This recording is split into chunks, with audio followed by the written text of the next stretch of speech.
Good afternoon, everybody, and welcome to the March 22nd Leader College Conference Call. Thanks for joining us today.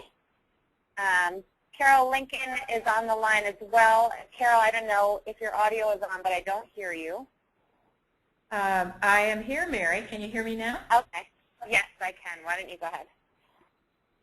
Okay, thanks, Mary. Well, thank you to everybody who's joined us again today. This is our monthly conference call for Leader College Liaisons. We're really happy to have you with us today. We've got some really wonderful material to share with you, and also, as usual, some updates and some announcements for you. So first, though, let's just quickly introduce who is working with us on this webinar from the staff side of things. Of course, I'm here with you from Achieving the Dream. And then Mary, you want to introduce yourself? Sure.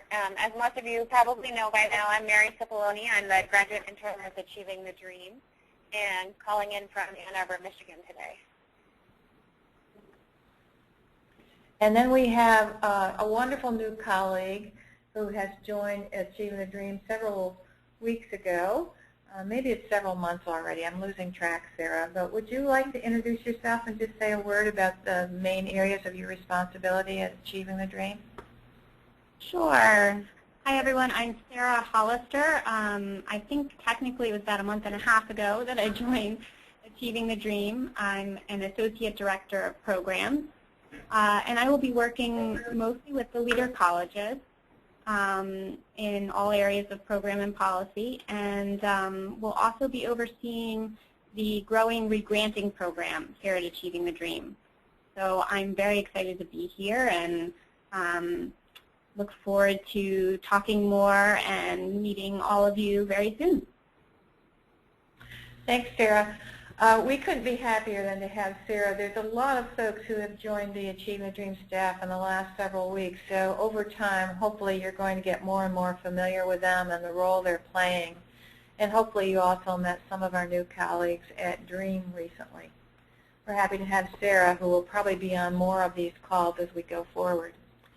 But right now, why don't I turn it back to Mary. And Mary, just give us our quick lesson again on how to use this technology. Sure.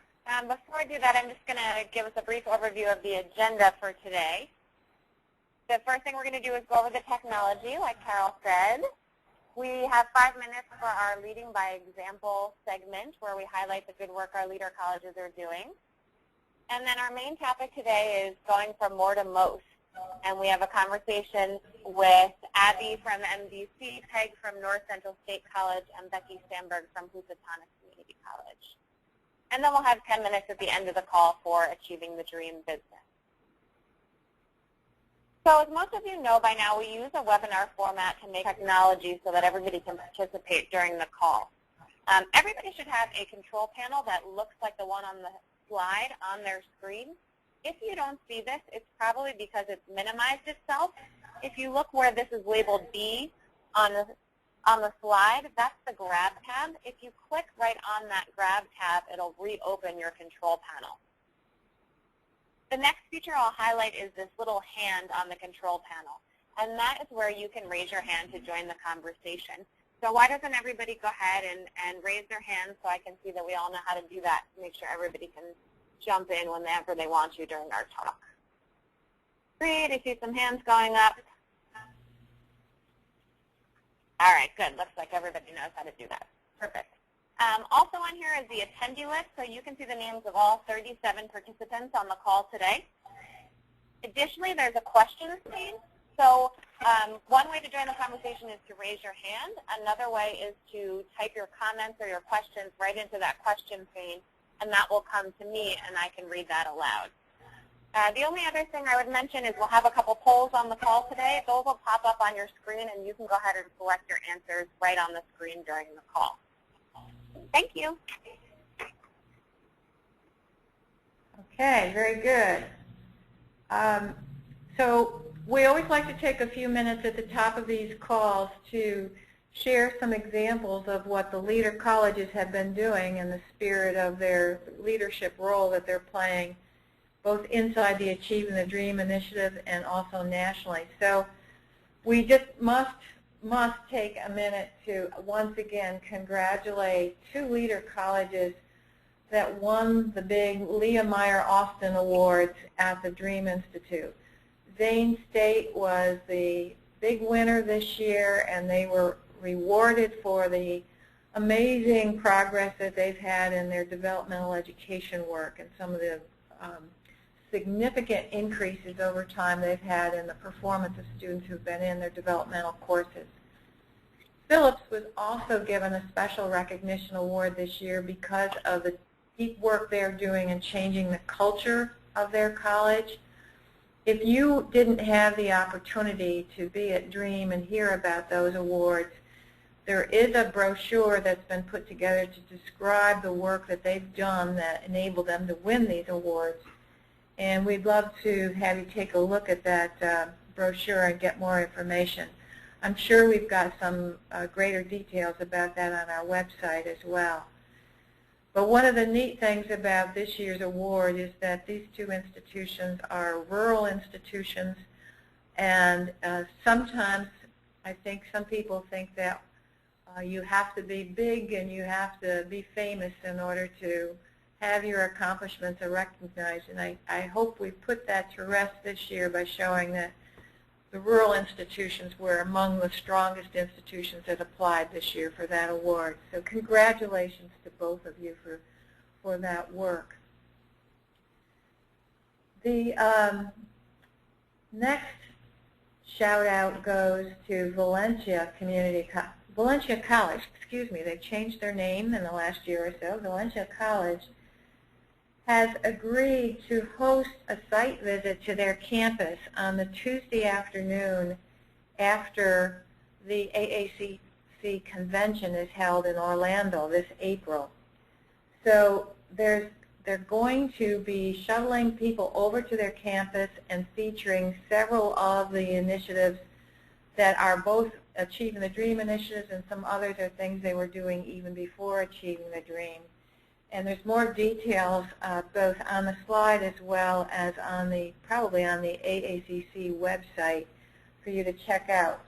But I really encourage you to think about extending your stay in Orlando in order to be able to make that site visit. You know that Valencia is a leader college as well as the Aspen Prize winner, and they really do have a lot to share. And then finally, there's another shout out that we want to make this year to Brenda Hellier at San Jacinto College, because she was one of those chancellors who took up the request to welcome some of our new Achieving the Dream presidents. There's a number of turnover this year at our campuses, and we had a pretty significant number of new presidents that we wanted to make sure felt welcome and felt that they had an opportunity at any time to pick up the phone and chat with others in the Achieve the Dream network who've been doing this work. So Brenda, thank you so much. If you're not on the line, then I hope someone from your college will convey our thank you to you for making the calls that you did to welcome these new presidents.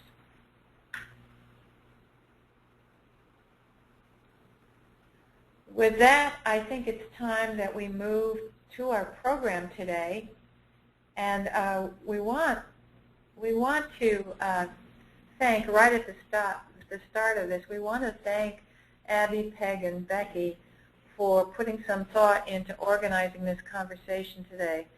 This is a conversation about how do you think about and operationalize your effective practices. How do you get them to go to scale? And Abby from MDC has been doing a lot of work on this. I see where we've spelled your title a bit wrong, Abby. We've called you a program manager instead of manager, so we apologize for that. Hopefully you'll excuse us for that typo. But Abby, why don't you get us started on how MDC came to do this thinking and this deep work on how to organize yourself for scaling, and then share with us some of the challenges that Peg and Becky are prepared to talk about. All right. Thank you. And thanks also to Achieving the Dream for letting us have this time today to talk with you about some of this work. We're excited to share it with everyone. Let's see, if we could just have the first slide, Mary, I will dive right in. Just a quick background on MDC. MDC is one of the founding partners of the Achieving the Dream Initiative and the Developmental Education Initiative managing partner right now. So we've had a long relationship with community colleges and with the Achieving the Dream Network. And the Developmental Education Initiative is 15 Achieving the Dream colleges and 6 Achieving the Dream states that had showed promise with their developmental education pilots begun in the early years of their Achieving the Dream work, and were charged with figuring out what the necessary resources, practices, and policies that are necessary at an institutional level and at a state level to take those effective practices to most, if not all, of the students that can benefit them, and thereby help students accelerate their progress through developmental education or bypass it altogether. So that has been the focus of now almost 3 years of work with those 15 colleges, and we have 2 today that will be sharing some of their successes and what they've learned. Why was scale the question that we wanted to tackle?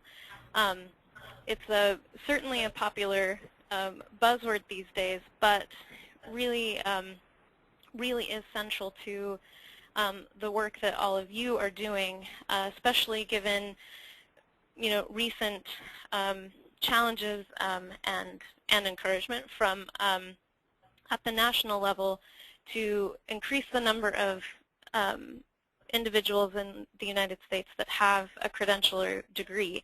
And community colleges are under the spotlight more often now, both being recognized for their central role in that work. And we have a lot of colleges that are doing really innovative things, but the tricky part is sustaining those and taking that effort across campuses and throughout systems, and being asked to do that at scale.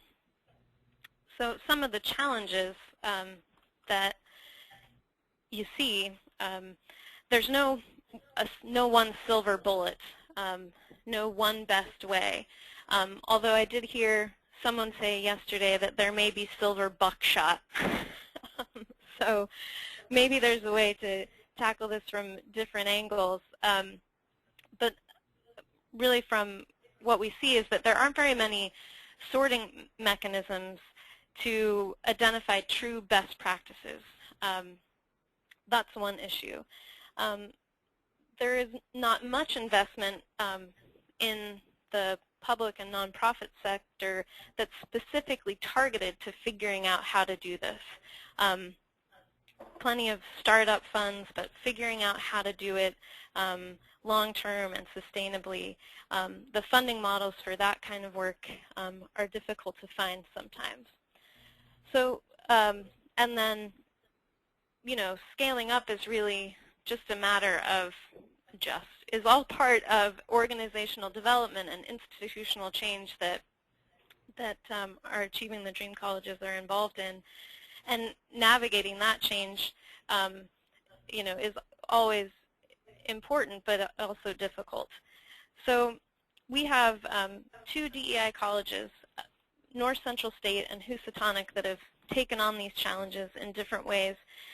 And we're going to look at 4 specific challenges that they've faced, share with you the response at the college level, and then also hope to hear from some of you on the call about how you may have responded to similar challenges on your campuses as you've looked at expanding the impact of your interventions through Achieving the Dream. We'll be talking about scale kind of on 2 dimensions, breadth and depth. So breadth is really more the kind of the traditional, sort of the first thing you think about when you talk about scale, going to more people or more places, increasing the number of people that are served. But you can also talk about it in terms of depth, increasing the impact a particular intervention has on an individual student, so that you are sort of intensifying the treatment or the number of times that you interact with the student to increase the chances of a positive outcome. So we'll be talking about it in terms of both of those dimensions today, and using a framework that we found to be really helpful, developed at Duke University here where I'm calling from in Durham, North Carolina, called the Scalars Framework, which looks at 7 organizational capacities that are essential to a successful scaling venture. So with that introduction, I'm going to present this first challenge. And maybe before we dig in here, just ask Peg Moyer to introduce herself and the particular program we'll be talking about today. Thank you, Abby, and hello to all my Leader College colleagues from sunny Central Ohio. I've been asked to talk with you today about our Solutions program, which is really geared to students who test at the lowest levels of developmental ed in reading, writing, and math. The Solutions program began in 2009 and really has served a number of students who've come to us from either our own advising center or through some unique partnerships we have with our Job and Family Services agencies and some other organizations in our community who refer students to us specifically for this program. It's all about skills development, and it was modeled actually on a program that we read about that Guilford Tech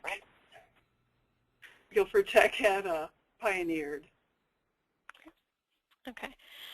So challenge number 1, as you see on your screen, your successful program relies on a single staff person who's responsible for delivering instruction, collecting performance data, and evaluating the program and participants. Once the physical classroom is full, you won't be able to enroll more students, even though there's great demand. So you've got a program that works really well, but the staff capacity and even the physical space capacity makes it difficult to expand it, which is where North Central State found themselves after beginning Solutions. So how did you respond? I'm going to ask our manager of tutoring and transitions, Mrs. Barbara Keener, to address that, Abby. Great. Hi, Abby. Yeah, that was definitely a significant issue as we began to consider scaling up, working with additional students, trying to reach a greater population at the college. So what we decided to do was move the Solutions program into the tutoring center. So not only did we integrate the 2 programs, but we were able to also share resources, integrate the services that are offered in the tutoring center with the services that we offer through the Solutions program. The tutoring that the Solutions students receive is now given to them by peer tutors, so we're able to keep our costs down. But not only that, the students that tutor the Solutions students can also serve as mentors, can help the Solutions students in enrolling, admissions processes, financial aid, all those sorts of things. We have a larger space in the tutoring center, so we could have additional students there. We also used to have our coordinator do most of our data collection, marketing, recruiting, tutoring, et cetera, et cetera. She really did did everything that needed to be done within the program. Now our coordinator can focus more on data collection, analysis, and revamping the program in such a way that we can serve students more effectively and efficiently, while the tutors are actually working with the students on the academic piece, doing some mentoring and so forth, and that way we can serve them better. So we found that we have some good data to share with you, and Peg's going to kind of go into that in just a few minutes. All right. I can go ahead and share that. I really just want to note for the folks that are listening that with this program we've seen some really, really promising results. And I think this, when we move on to talking about demonstrating impact, you know, as we all know, it's so important to collect this kind of information, but we've been surprised to learn that our goal was that the students who transitioned from Solutions to the college would do as well as our Achieving the Dream cohort. And what we find is that, surprisingly enough, they are outperforming our cohort in terms of fall to fall and fall to winter retention. And the rest of the results, we're really looking at them on all of the Achieving the Dream metrics, and they are outperforming our cohort in virtually every category. Great. So this is a great example of one of those scalars capacities, alliance building, identifying partnerships, you know, within a campus where you can take advantage of existing resources and bring in other people to help support the expansion of your program, like the tutoring center and taking advantage of peer tutors, freeing up time for the program coordinator. So I'd be curious to hear if there's anyone on the line that could share similar experiences with how they have used partnerships and alliances either within the college or within the community to support the expansion of a successful program.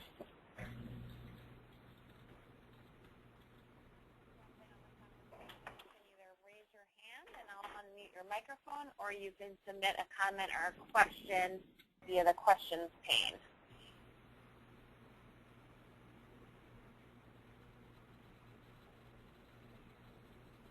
I don't see anyone, Abby, so maybe we'll keep going, and as they keep digging, they can come back to this issue if they want. Great. So the second challenge then that we'd like to discuss is this. As a tenuous funding source. Existing state policies and funding formulas make it difficult to support the true cost. Expansion at your institution or at others across the state that would like to implement the program will be difficult without a change in the funding stream.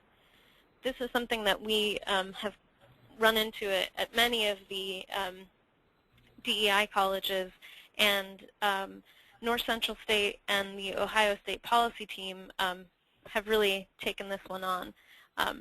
So here's, I'll turn it back then to Peg to describe that in more detail. Thanks, Abby. Yeah, I think what the policy team has allowed us to do is to get our results in front of the decision makers and those who have influence on our funding models in Ohio. So participation on the state policy team really has given us the opportunity to continue to press the folks who make the decisions to reconsider the funding formula in Ohio. We also have worked with our ABLE partners, and now ABLE, our Adult Basic Literacy partners, help to deliver solutions on our college campus. Because we are all now under the same umbrella in Ohio, the same umbrella being the Ohio Board of Regents, we really have the opportunity together to do some arm twisting in terms of the funding model. But we also need to make sure that our local partners, our ABLE partners and others, fully understand the impact of solutions and the need to grow the financial support for solutions. One thing that really didn't get onto the slide, but I'd like to add, is that at the DREAM conference, I heard a really, really good presentation, I believe, from Amarillo College about how to pick ripe interventions and prepare white papers for your grant writing team or your grant writer in our case, so that that individual or that group can be ready to look for grant opportunities to support good work. And so that's something else that we're going to be doing. Great. And this is an example of what we like to call the demonstrating impact driver in the Scalers model. In the original model, it is called lobbying, but since that one has some negative connotations, at least for some folks, we look at this as Peg said, really being able to take the evidence that you have collected of what's working and being able to get it in front of the right people so that decisions can be informed about what's really working on a campus and the potential it has to change outcomes for many more students.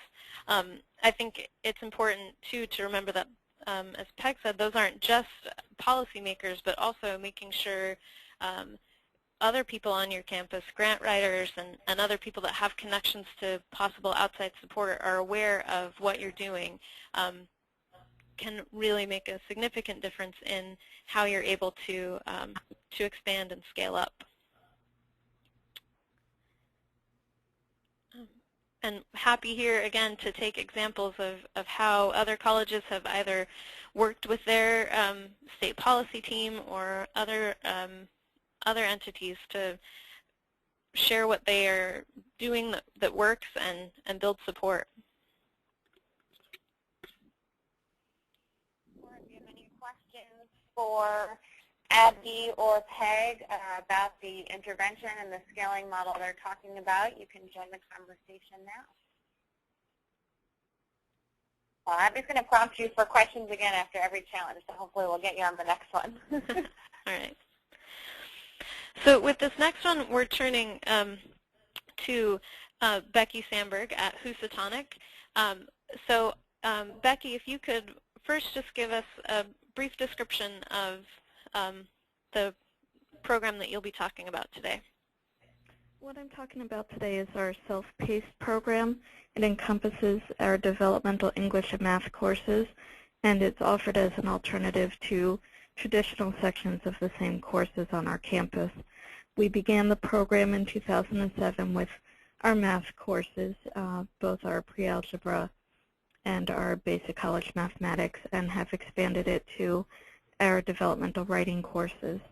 And along the way, we did change the name of the course from Open Entry, Open Exit to Self-Paced. So this is a great example of how you can scale not just within a particular program, but Housatonic has taken a model that was showing promise and working in their math program and taking it into developmental writing as well. Here's one of the challenges that they face, though. Seeing positive completion results for students in your developmental education open entry, open exit courses, but enrollment isn't increasing. You hear through the grapevine that there's some confusion about how an open entry, open exit course works and who is eligible to participate. So tell us how you responded to this, Becky.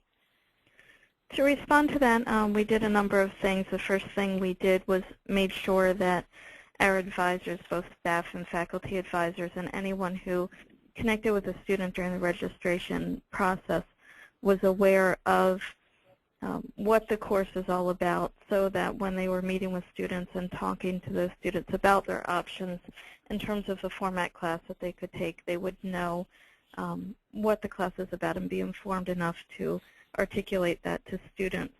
We also did some on-campus marketing, promoting the program and explaining it a bit through brochures and posters, as well as advertisements in the student newspaper. And then we went to the students and we just asked them what they thought the course meant and sort of tried to figure out what their misconceptions were about the course, and came to the determination that they didn't understand what open entry, open exit meant, we also found out that it wasn't so easy for them to go in and out of a course because of financial aid policies as well as status as a full or part-time student. So we began to think about other ways that we could articulate what it meant for them to be in that class and how they had to function. And this is a good example of another of the Scalers drivers communicating and thinking about the many different audiences that you need to have on board and informed about a particular intervention, because you can have something that works really well, but if students don't know about it or don't know how to access it or enroll, it'll be difficult to add additional sections. Or if advisors or counselors or others on campus that are vital in that process don't have all the details they need, again, difficult to get the support and sustain that support without clear communication. This next challenge that we'll talk about is, Sorry, I have a couple questions before we move on this time. See, the one time I don't ask. I should have known. The first question is from Elizabeth Blugagas at Northampton Community College. And Becky, this is for you. Elizabeth says she's curious about your results, which you say are positive in terms of course completion, she assumes. But she's curious about whether it takes students. Self-paced equal for our developmental math courses. Students in a self-paced math course are completing the course in the same amount. We're finding that students in self-paced courses are finishing the classes and a little more successful in those classes at a higher rate than our traditional students. Great, thank you. And I have one more question for you from Sterling Giles. Sterling says, do you target any particular groups to steer them towards self-paced or strongly encourage it for demographics most likely to benefit? We haven't been. It's always been a self-selection process. We've gone back and forth with if that's a wise decision on our part. And part of the reason that we change how we communicate about the course, both in terms of its title and in terms of how we sort of lead students through the course during the semester, is because they self-select. So we make sure that throughout the semester we're communicating the idea that self-paced doesn't mean no pace, that it's individualized instruction, but there's still the expectation that they're making an effort to complete the course in one semester. And that wasn't the case when we first started out. Okay, Abby, go ahead. Great. Well, and that is a perfect segue into this final challenge. This gets more at the depth dimension of scale and the impact you're having on an individual student. So as Becky just said, one thing that they faced was that once students were signing up for the self-paced courses, some of them seemed to think that self-paced meant no pace. And Becky, if you could talk a little bit more about how you developed and those new expectations and communicated that with the students, that'd be great. Absolutely.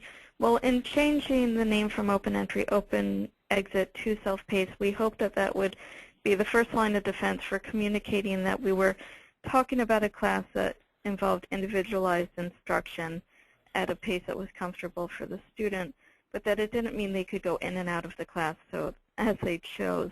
And what we did was once students were enrolled in the class, we polled them at the beginning of the semester to make sure they understood what self-paced meant. And we then developed an orientation that our self-paced lab coordinator runs. So students were hearing a consistent message from her about the nature of self-paced and what it means and what our expectations are of students that was carried through to the classroom that the instructor consistently was sharing with students. We also made mandatory for students that they had to visit our self-paced studies lab, so they were working regularly outside of class time, understanding that in order to complete the course in a semester, even if they were working at their own pace, they did need to do work outside of class. And then we also adjusted the software itself so that we were able to create a calendar and set due dates within the program, so students were aware of benchmarks that they should be hitting throughout the semester if they anticipated finishing the course by the end of the semester. So those are all examples of that, how as you expand, the question of how do you maintain the quality and the results that you saw in those early pilots, and being ready and willing to make programmatic changes and shift some of your thinking in order to make sure that you're still able to see those results for students as more of them are taking part in a particular intervention. Are there any other questions or examples from other folks on the line about how you've had to change your messaging or communicate in a different way as you've gone from a smaller program to serving more students? I have one question here, Abby, from Christina Wanek. I hope I pronounced your name correctly. Yeah. She says, do you have penalties for students not reaching the deadlines for the self-paced courses? We don't impose penalties. If a student doesn't finish the course by the end of the semester, they can re-enroll in that course in a subsequent semester, and they pick up wherever they left off in the program. The penalty comes from financial aid because we're assigning them a grade that translates to unsuccessful completion of a course, whether it's an incomplete or an M, which at our college means they're maintaining progress, but not where they need to be by the end of the semester. So in that way, they are penalized if they don't finish by the end of the semester. But the difference is that if they were to not finish or were not successful at the end of a traditional course, they would have to start the course all over again. Whereas if they are not successful in completing a self-paced course, they still have to take it again, but they're able to start from where they left off. And Christina had a follow-up question. She says, how does financial aid work with the schedules of the self-paced course? Could you elaborate that a little bit? Financial aid pays for the course. If a student is going from one level to the next, for instance, from our sentence to paragraph level writing course to our paragraph to essay course within the semester, if they finish one self-paced program and are ready to go into the next level, if they are a full-time student, there's no problem at all with financial aid. If they are a part-time student, we've had some problems and even have had to go to our foundation or to our college president to see if that student's tuition for that course could be covered so that they could continue. So that has been a problem that we're still trying to work out. Thank you. Abby, I'm going to hand it back over to you because those are all the questions we have. Okay. So we'd like to share with you a new resource that MDC has developed from our learning through this developmental education initiative, and what we've seen happening on DEI campuses and states. And we've compiled a lot of that learning into a process and a new guidebook called More to Most that aims to help colleges figure out how to select the programs that they want to expand and design a process to get them there. You can download it, actually, the entire guidebook at the website that's there on your screen, moretomost.org.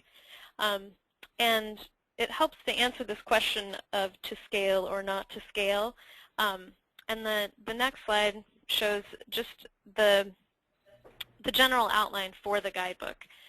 First, determining program value, figuring out from all of your ATD evaluations and program reviews and data collection what's the evidence that you have that this is effective, and thinking about how that fits into your institutional priorities and strategy long term.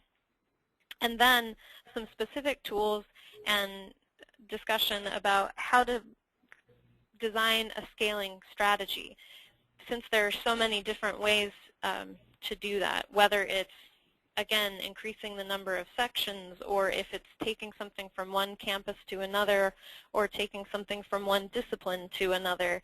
Are you looking at, going broad or going deep? So there's a lot of tools to help a team at a college think through those things. And then once you've got the strategy, some specific models for assessing the feasibility of that particular strategy within the context of your institution.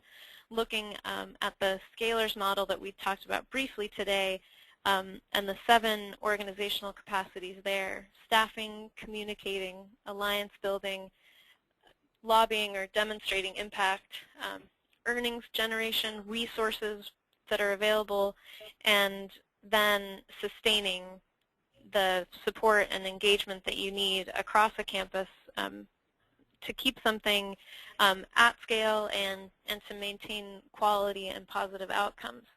And then a way to sort of make that final decision and then move on to develop your plan of action.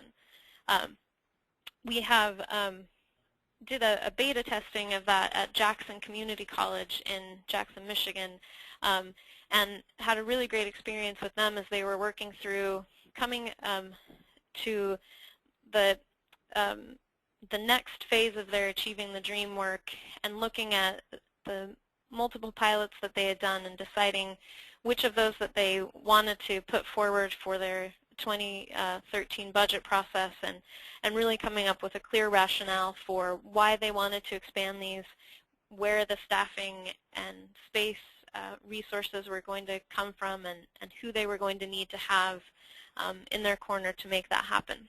So we'd encourage you to go to moretomos.org to there's an introductory slideshow there, and you can download the guidebook and see if those things make sense as you're having these scaling conversations on your own campuses.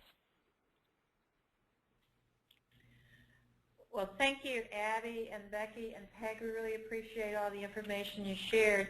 I would also let folks know that there was a spotlight session at DREAM that featured this guidebook that MDC's been working on.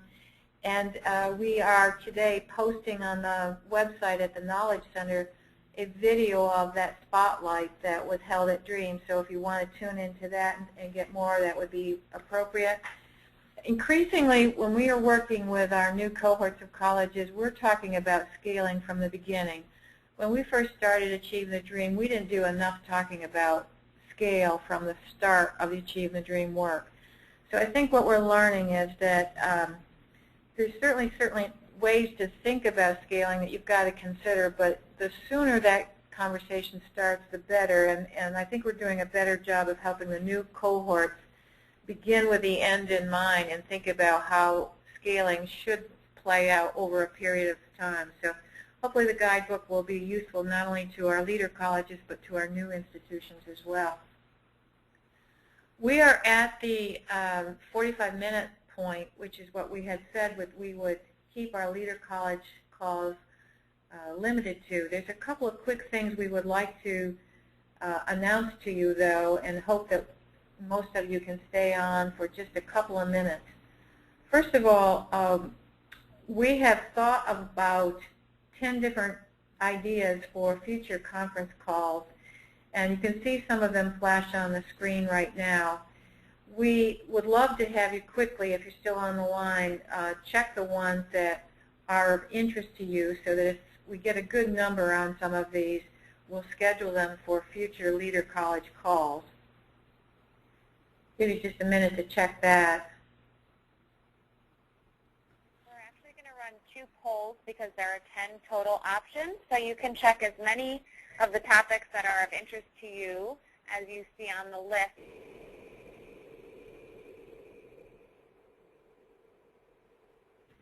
go ahead and take a minute. Almost all of you have voted. And then there's a second slide to vote on. Okay, so there are the results from the first poll. And I am going to go ahead and launch the second poll, which shows you the other topics.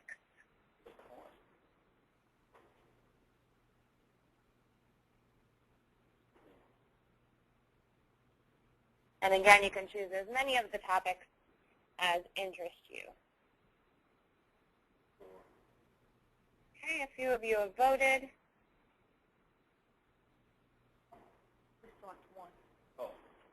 Great, I have almost half of you. Oh, Chris is telling me that they can only select one. Okay, so this, I must have made a mistake when I set up the poll. Thank you, Chris. What I'll do is go ahead and send out this poll via email to everyone so you can take your time thinking about which topics are interested to you, and then we can collect the information that way. I think that's smart, Mary. Thank you for doing that. Let me just mention quickly that the next conference call that we've got planned is going to be about the new re-grant program that we're initiating with the Walmart grant that we announced at DREAM. And Sarah, if you're still on the line, do you just want to say something about when the RFP is going to be released and what we'll do on the next conference call? Sure. Can everyone hear me? Can you hear me, Carol? Yes, I can, Sarah. Okay, great. So we expect the RFP to come out any day now. So please look for, you will receive an email alerting you to the application, which will be available from the Achieving the Dream website. You'll be able to download the application. And at the next call, I'm just going to give a short overview of some of the logistics of the application process, as well as the larger grant program, and then really focus in on questions that people might have about the Walmart Press for Completion grant program or the actual application process. So we expect you to have plenty of time to review the RFP and gather all your questions before April 5th.